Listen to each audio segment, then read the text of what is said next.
નમસ્કાર.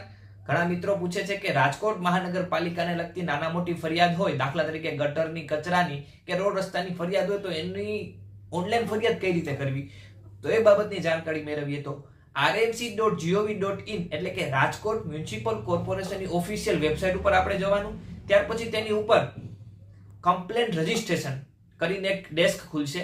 એ કમ્પ્લેન્ટ રજિસ્ટ્રેશનમાં જવાનું, ત્યાં તમારું નામ નોંધણી કરવાની, તમારી જે ફરિયાદ છે એની વિગતવાર વર્ણન કરવાનું, જે તે ડિપાર્ટમેન્ટ સિલેક્ટ કરવાનો. જો ડિપાર્ટમેન્ટ તમને ખ્યાલ ના હોય તો તમે એ ઓપ્શન સિલેક્ટ ન કરો તો પણ ચાલે. પછી ખાસ કરીને કોઈ જગ્યાએ કચરો છે ને તમારે ફોટો અપલોડ કરવો હોય તો એ પણ સુવિધા એમાં ઉપલબ્ધ છે. ત્યાર પછી ખાસ કરીને SR નંબર જનરેટ કરવો પડે. તમારો મોબાઈલ નંબર એડ કરવાનો થાય, પછી OTP આવે, પછી SR નંબર જનરેટ કરવો પડે. SR નંબર જનરેટ થાય એટલે તમારી ફરિયાદ રાજકોટ મહાનગરપાલિકા સુધી પહોંચી એવું ગણાય. ત્યારબાદ SR નંબર જે જનરેટ થયો છે એના આધારે તમે જો તમારી